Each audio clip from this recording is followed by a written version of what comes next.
sini saya akan melakukan analisis data yaitu dengan menggunakan aplikasi Raffic Miner.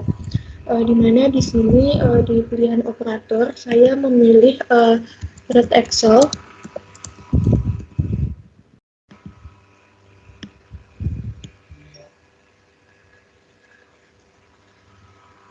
Lalu digerak ke yang kosong. Hanya klik 2 kali untuk melakukan import data.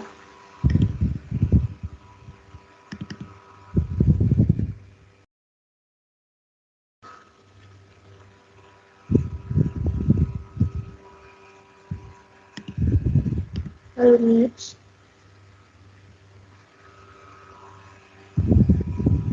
Kemudian next.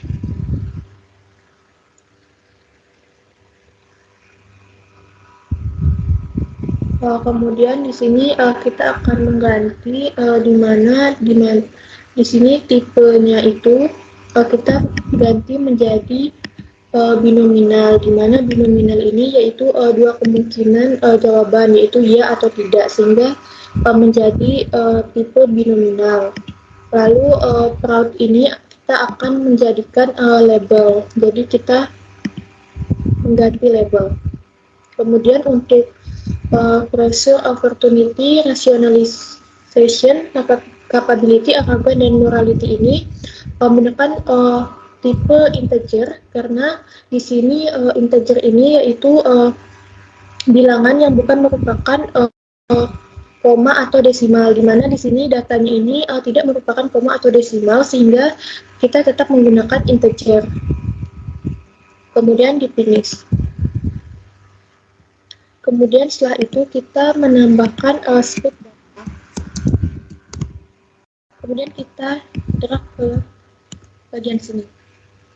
Lalu setelah itu kita tambahkan decision tree. Kemudian setelah menambahkan decision tree, lalu kita menambahkan apply model.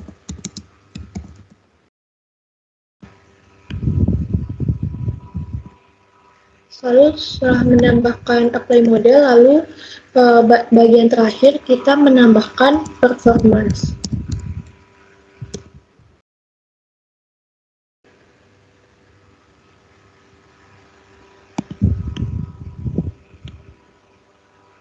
Kemudian jika sudah seperti ini, lalu ini masih tanda seru atau peringatan, di mana di split data ini kita klik 2 kali.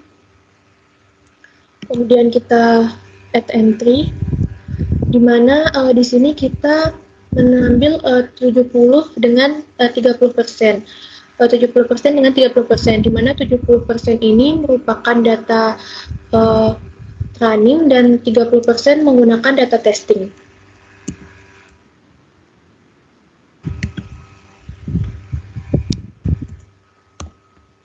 Kemudian oke. Lalu setelah itu kita sambungkan kabelnya.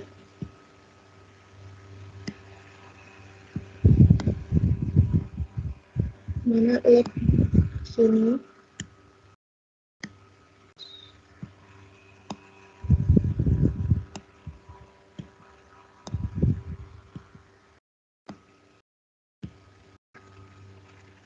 Ini kita kecilkan.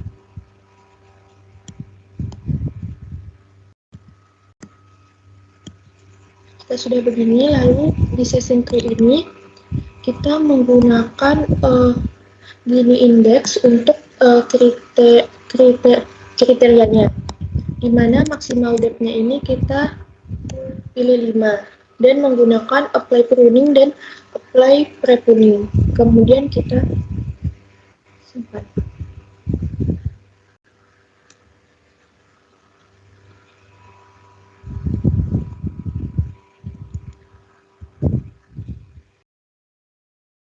Selanjutnya di mana hasilnya yaitu di mana dana kecurangan dana desa ini yang harus kita perhatikan itu yang paling tinggi yaitu morality-nya, di mana jika morality ini lebih besar dari 20.500, maka kita harus memperhatikan rationalization-nya. Di mana jika kurang dari 20.500, kita harus memperhatikan pressure-nya. Di mana jika rationalization-nya ini lebih besar dari 12.500, maka kita harus memperhatikan pressure-nya. Di mana jika dia lebih besar dari 17.500, maka dia tidak melakukan kecurangan dana desa. Dan apabila dia kurang dari 17.500 yang pressure-nya ini, maka ya dia melakukan kecurangan dana desa. Dan jika kurang dari 12.500, maka kita harus memperhatikan opportunity-nya, di mana jika opportunity ini lebih besar dari 18.500, ini kita harus memperhatikan rationalization-nya. Dan jika kurang dari 18.500, maka ini bisa dikatakan bahwa dia melakukan kecurangan pada dana desa. Di mana dan jika rationalisasinya ini lebih besar dari 8.500, maka dia tidak melakukan kecurangan dana desa. Dan jika kurang dari 8.500, maka dia melakukan kecurangan pada dana desa. Dan jika pressure-nya ini lebih besar dari 11.500, kita memperhatikan rationalization-nya, di mana jika rationalization-nya ini lebih besar dari 9.500, maka ya dia dia melakukan kecurangan dana desa. Dan jika kurang dari 9.500, kita harus memperhatikan arogannya dulu, dan jika lebih besar dari 12.500, maka dia melakukan kecurangan dana desa. Dan jika kurang dari 12.500, maka dia tidak melakukan kecurangan dana desa. Dan untuk jika kurang dari 11.500 pressure-nya, maka harus memperhatikan capability-nya, dimana jika lebih besar dari 22.500, maka dia tidak melakukan kecurangan dana desa. Dan jika kurang dari 22.500, maka dia melakukan kecurangan dana desa. Selanjutnya kita melihat ke performance factor-nya, dimana di sini prediksi dan yang true-nya sebanyak 46 dan tidaknya sebanyak 8. Ternyata prediksinya ini ada kesalahan, di mana di sini dia sebanyak 8 itu tidak melakukan kecurangan. Dan untuk prediksi tidaknya, di mana ia melakukan kecurangan itu sebanyak 11, tetapi yang tidak melakukan kecurangan itu sebanyak 3, sehingga akurasi dari prediksinya ini atau dan prediksinya ini itu sebanyak 72,06%.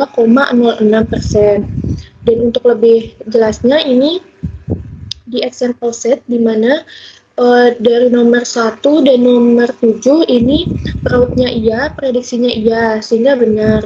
Dan jika di 8 ini prautnya itu dia melakukan kecurangan, tetapi di prediksinya dia tidak melakukan kecurangan.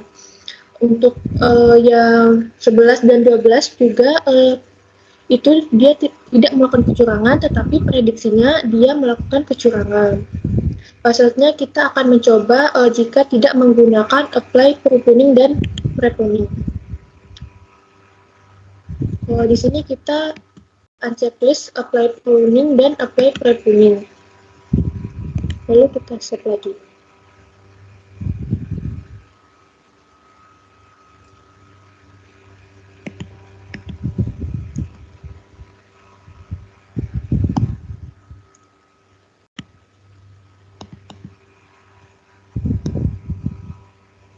Nah, di sini juga sama, yaitu harus memperhatikan moralitasnya juga.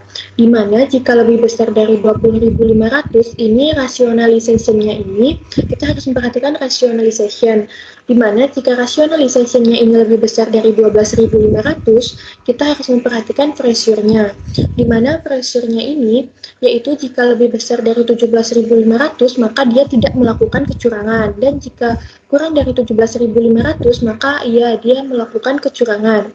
Lalu jika rationalization-nya ini kurang dari 12.500, maka yang harus diperhatikan itu yaitu opportunity-nya. Dimana jika lebih besar dari 18.500, maka harus memperhatikan rationalization-nya, yaitu jika lebih besar dari 8.500 rationalization-nya ini, maka tidak melakukan kecurangan. Dan jika kurang dari 8.500, maka ya dia melakukan kecurangan. Dan jika opportunity-nya ini kurang dari 18.500, maka bahwa dia melakukan kecurangan. Dan untuk kurang dari 20.500, morality-nya kita harus memperhatikan pressure-nya ini. Dan jika pressure-nya ini lebih besar dari 11.500, maka harus memperhatikan morality-nya. Di mana jika morality-nya ini lebih besar dari 12.500, maka harus memperhatikan rationalization-nya. Di mana jika lebih besar dari 9.500, maka dia melakukan kecurangan. Dan jika rationalization-nya ini kurang dari 9.500 juga, tetapi ada beberapa yang tidak melakukan kecurangan atau tidak sepenuhnya melakukan kecurangan. Dan untuk morality-nya jika kurang dari 12.500, maka dia tidak melakukan kecurangan. Dan untuk pressure-nya yang kurang dari 11.500 harus memperhatikan capability-nya, di mana jika lebih besar dari 22.500 maka dia tidak melakukan kecurangan. Dan jika kurang dari 22.500 maka harus memperhatikan rationalization-nya ini. Dan jika dia lebih besar dari 10.500 maka dia melakukan kecurangan.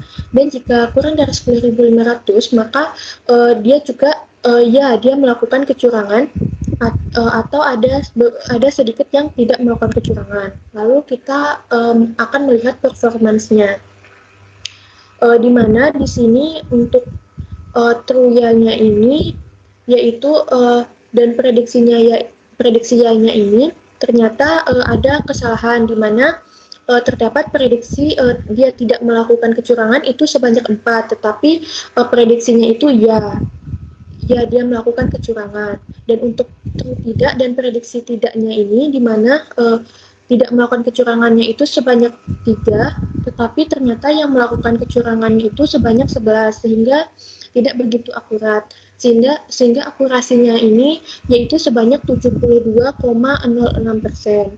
Selanjutnya kita ke example set, di mana dari nomor 1 ke nomor 7 ini ya atau prediksinya juga iya, berarti itu benar. Selanjutnya jika di nomor 8 ini fraudnya yaitu dana desa. Ini kecurangan dana desa ya, tetapi prediksinya dia tidak melakukan kecurangan dana desa, berarti tidak tepat. Dan untuk 11-12-nya juga tidak melakukan kecurangan dana desa, tetapi diprediksinya iya, sehingga akurasinya tidak begitu benar. Selanjutnya untuk ke Excel-nya. Selanjutnya di sini saya akan memperlihatkan untuk bagian di Excel-nya, di mana di sini diagram proses decision tree-nya seperti ini. Lalu untuk labelnya di sini digunakan pada fraud dengan data fraud dengan tipe datanya itu binomial. Dan untuk pressure menggunakan tipe integer, opportunity menggunakan integer, rationalization-nya juga menggunakan integer, data capability menggunakan integer, arrogant menggunakan integer, dan morality juga menggunakan data integer. Lalu di mana di sini saya menggunakan 70% data training, yaitu sebanyak 160 data dari 228 data, dan 30% data testing, yaitu sebanyak 68 data dari 228 data. Selanjutnya di sini untuk analisisnya, di mana di sini untuk model parameternya ini saya menggunakan CART dengan kriteria Gini Index, di mana dengan menggunakan pruning dan pre-pruning itu sebanyak 72,06%, dan jika tidak menggunakan pruning dan pre-pruning itu sebanyak 72,06% juga. Jadi di data kecurangan dana desa ini, di mana jika menggunakan pruning dan pre-pruning dan tidak menggunakan pruning dan pre-pruning ini sama-sama akurasinya yaitu 72,06%. Dan untuk print screenshot dari hasil pokok keputusan Raffic Manner-nya ini, di sini merupakan gambar yang menggunakan pruning dan pre-pruning. Dan untuk yang gambar keduanya ini tidak menggunakan pruning dan pre-pruning. Mungkin hanya sekian presentasi dari saya mengenai tugas UK3 dari Rapid Manner. Saya tutup. Assalamualaikum warahmatullahi wabarakatuh.